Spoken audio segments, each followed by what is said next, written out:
অপেক্ষার অবসান হলো। ঠিক আছে, অবশেষে SBI ক্লার্কের কিন্তু মানে ডিটেল যে নোটিফিকেশানটা, ঠিক আছে, এর আগে তো চণ্ডীগড় এবং ওই রিজিয়নের, চণ্ডীগড় এবং লাদাখ রিজিয়নের যে নোটিফিকেশান আউট হয়েছিল, তো সবাই অপেক্ষা করছিল যে বাকি সব রিজিয়নে কখন বেরোবে। তো সমস্ত রিজিয়নে কিন্তু ভ্যাকান্সি আউট হয়ে গেছে।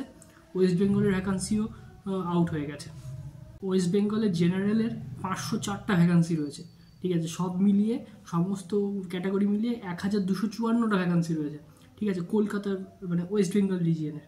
ঠিক আছে, ওয়েস্ট বেঙ্গলের 504টা কিন্তু জেনারেলের সিট থাকছে। ঠিক আছে, তো এটার একটা কিন্তু হিউজ ভ্যাকান্সি বলা যেতে পারে। ঠিক আছে, মানে একটা বিশাল বড় সুযোগ। তো তোমরা এটাকে কাজে লাগাও। ঠিক আছে, এইটাকে যদি কাজে লাগাতে পারো তাহলে কিন্তু তোমার এখান থেকে সাকসেস আসবে।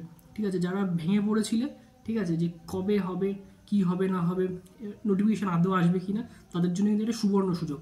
আর সবথেকে বড় কথা, এই এক্সামিনেশন কিন্তু প্রিলিমিনারিটা 2025 ফেব্রুয়ারি মাসে হতে চলেছে। ঠিক আছে, তাহলে মোটামুটিভাবে অনেকটা কিন্তু সময় পাওয়া যাচ্ছে। ঠিক আছে, তো সেইটাকে মাথায় রেখে কিন্তু তোমরা প্রিপারেশানটা নেওয়া শুরু করে দাও।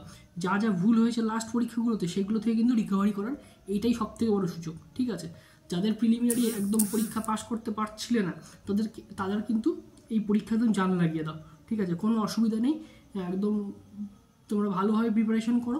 সমস্ত রকম ভিডিও, সমস্ত রকম হেল্প কিন্তু আমি এই চ্যানেলের মাধ্যমে করতে থাকবো। ঠিক আছে, এরপর একের পর এক স্ট্র্যাটেজি ভিডিও আসবে, কীভাবে পড়বে না পড়বে সমস্ত কিছু নিয়ে ডিটেল একটা ভিডিও আসছে। তো চলো, আজকের ভিডিওটা এই পর্যন্ত থাক। তো দেখা হচ্ছে নেক্সট ভিডিওতে। চলো, টাটা।